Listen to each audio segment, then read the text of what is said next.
Hey guys, I know it's not the usual video, and I know you guys have probably never even heard my voice before, and also this is not a 1991 Ford Ranger like what all my videos are and driving videos and whatnot. But this is my dad's Mitsubishi Raider. It is a 2007 with a 3.7 and a 4-speed auto. And basically, I'm just going to show you guys how to do some really cheap budget body work. We're just going to fill in all these little cracks up here, fix this little bit of rust here, fix this gigantic thing where it hit a brick house and it cracked right there. We're going to fix it down here a little bit. And then we're going to turn it into this. And I already completed this side. And this is basically the finished product. And this side actually had a gouge in it. I'll show a picture of it, but it was a pretty big gouge. Is it perfect? No. But there's about like sub $150, $200 in there. So if I can get this other side to look just as good as that, that's exactly what we need. And before we even get started into the actual like sanding, painting, or anything, I'm going to show you exactly what we're going to do.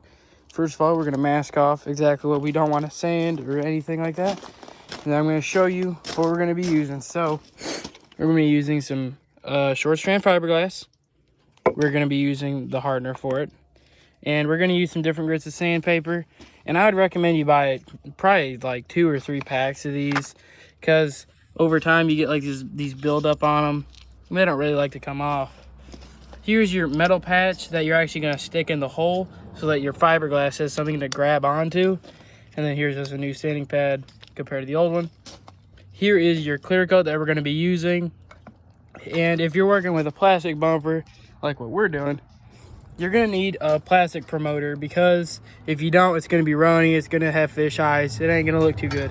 And then we're going to use some filler primer, because that bumper already isn't very smooth from the factory. So let's make it really, really smooth so we can actually sand it. And nothing expensive here, guys. I mean, this is literally the cheapest Harbor Freight sander. And then this is all for my auto parts store. And then everything else up here. The only thing else that we're going to need is this little bottle of alcohol to prep everything. And that's it. And before I get some progress and I start sanding this, I was going to show you guys some basic sanding tips and some basic bodywork techniques. Basically, I'm new, and if you're watching this, you're probably new too. So I'll show you some things. First of all, keep your sander flat. Do not do it on a corner like that. Do not do it on an edge or anything like that. You're going to dig these awful holes just like that. Just like that. And if I sand smooth, see how much more even that is compared to that?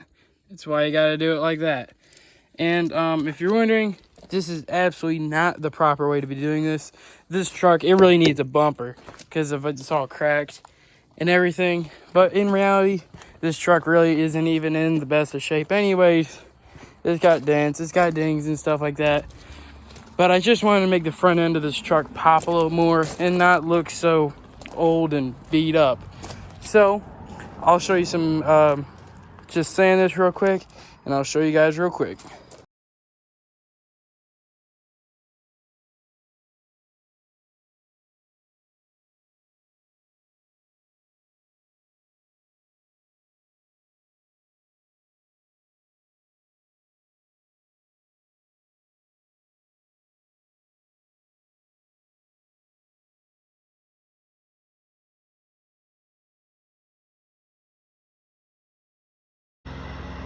And now that we got most of this bumper sanded, I still got to go over a lot of these little edges, like right here and inside there. But I'll also show you some little tips and tricks about hand sanding real quick. When it comes to sanding with just your hand, don't use your fingers like that. Use your palm of your hand like that, and you go one way. Oops. You go one way like that, and then you go the other way like that. And you make an X, and it makes it a lot smoother than if you just sanded one way. It doesn't look smooth, but I promise you, it is very smooth to the hand. And I'm gonna 220 grit the rest of this bumper, and it should look pretty flat, and we should be ready for the plastic adhesion promoter.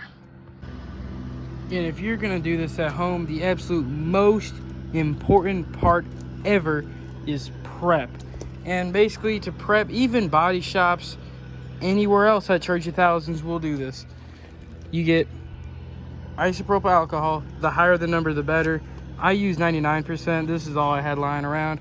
And you just flip it up and just kind of douse it on there. And also you can use this to see your kind of high and low spots where there's dents. Like there's a little dent right there. And well, this entire section down here is all messed up. So we're gonna kind of ignore that. But we're just looking to see which parts we'll pay attention to later. And now that we have this clean, you can actually use this as a little round before you put your fiberglass on, where you gotta sand more, or if you've already sanded through or you've sanded too far. Like for example, this is what's called a low spot. If you painted this right now, you would definitely be able to see this. You can feel it with a finger, it catches the thumb. It definitely would be very obvious if you painted that. But if you put fiberglass over this or body filler and then sand it, that's what will make this smooth and it'll contour so your eyes don't catch it.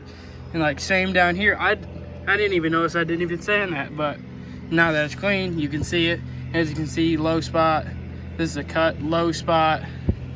And then over here, these are all low spots, but these are body angles, so you're just gonna see that. And then this is a gigantic low spot from where this hit a house, and then low spot, low spot. But that's basically just basic body work here. And then I'm gonna quickly sand this, re-prep it, and we're gonna put some plastic adhesion promoter on real quick. Here's our plastic adhesion promoter for our bumper.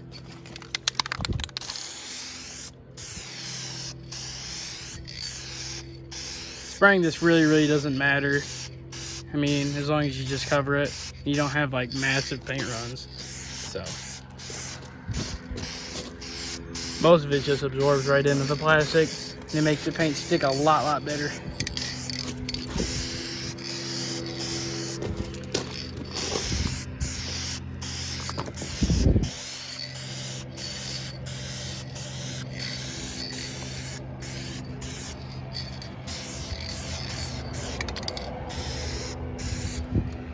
And that's it for our plastic promoter step. And here is our fiberglass filler that we're going to be using. This is literally just O'Reilly's, the cheapest fiberglass kit that you can get. And when you're mixing this, I would recommend you go and flip it like that, because it helps avoid air bubbles. And once this is activated, you only have about 2 or 3 minutes until you until it fully hardens, so you can sand it. And also, basically, rule of thumb for your hardener, because you have to mix it a certain way, make a pool of it, a circle of it, and then make a line exactly over it, and it's the perfect amount of hardener every single time. I absolutely promise you. So I'm gonna go get this mixed up, and I'm gonna go put it right there on the truck. All right, I got the fiberglass on there. This is absolutely way too much. You should never ever use this much.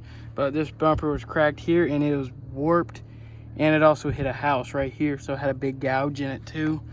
But I will say, when people say it's a Bondo bucket, most of this is gonna sand off.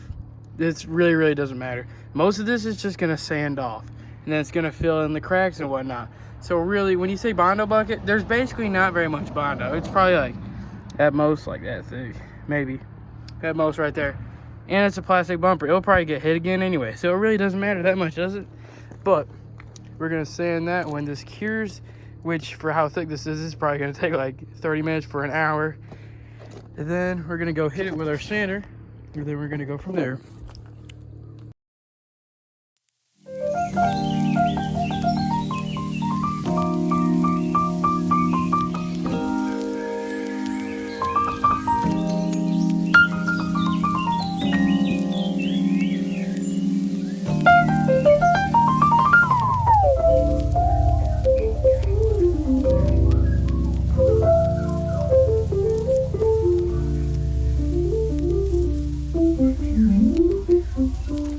Alright, I got some progress done on here, and I've sanded most of this. And I was going to show you some little tips and tricks yet again. Also, if you see any divots like this or something, do not try to sand them out. You can put more fiberglass on here, and it'll remove all these bubbles. that have happened because of that. But the biggest trick for body work is your own hands, because you can feel every single little indentation and everything with your hands. Like for example, there's about a high spot right about here, and you can see it visibly a little bit, right here. There's a little different color. And then for here, this is pretty smooth. Then there's a big scratch right here, and that's mostly gone. And then under here, I didn't really sand that well, but it is looking pretty good. It is looking pretty good. Looking really, really good. All right, as you can see, I got a lot more done. I got this all sanded, and I went in with another round to fully even out all these weird little dots and everything. And for the truck, for what the truck is worth, this is good enough for me. This is all even, this is all smooth, and now it is ready for primer. This is a primer I'm going to be using, but I would recommend a filler primer, because if you're lazy like me, you can't get every single scratch and everything out. So you're going to use a filler primer to help fill in the scratches and everything. And I'll show you a coat real quick.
As you can see, I got the primer on there, and it is actually looking really, really good.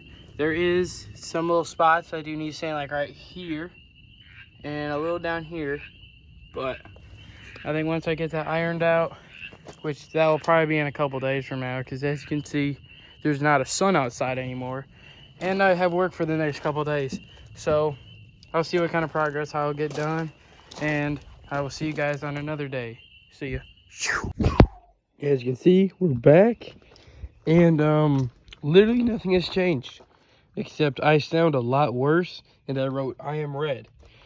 And today we're gonna be knocking down this primer, because as you can see, there's a couple high spots and some texturing going on, and all this, it should sand out, and I'll hit it with another layer of primer, and we'll go from there. I'm back. I got this all sanded down. This is all looking really, really smooth. It's gonna have some texture like around the edges and everything, but it's gonna be a lot better. And you just gotta think positive. I mean, it really needs a bumper, and I mean, it's torn off on both sides, and like this fog light doesn't line up because it's one big piece. But we're really just trying to make it better on like a really, really tight budget, and we're gonna do that. And we're gonna spray some base, and we'll see how it looks. Coat number 2.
third coat has been applied.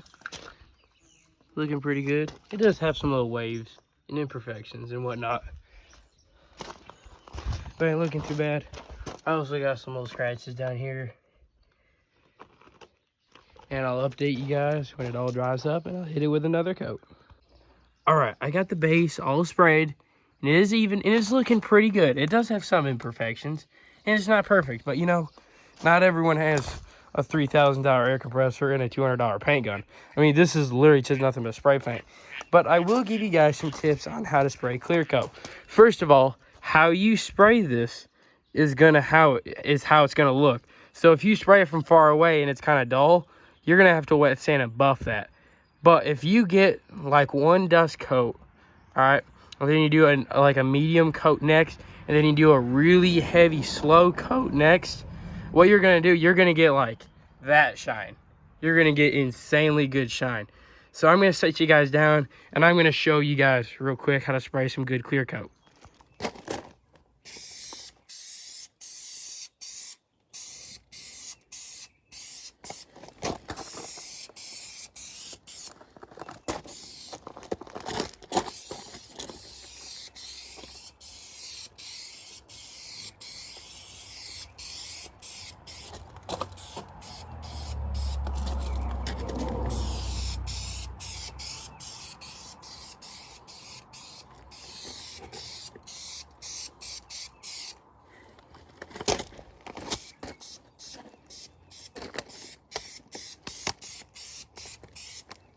And that's all we're gonna do for our first coat. We want something for our paint to really tack together with before we actually do a really, really big heavy coat. There we go. All done, all finished. It's all dry. And that is how you repair a plastic bumper on a budget. I would do that. The fiberglass kit was about $30. The paint, it's custom VIN match stuff. It's like $95. Clear coat was $20. And I mean, that's literally the cheapest sander that you can buy at Harbor Freight too. I mean, I'm 17 years old. If you can do this, you can do it too. It ain't that bad. It really is not that bad. And I know this is my first automotive kind of video. I've always been doing video games and whatnot, but if you do appreciate the content, let me know. Thank you very much. I'll see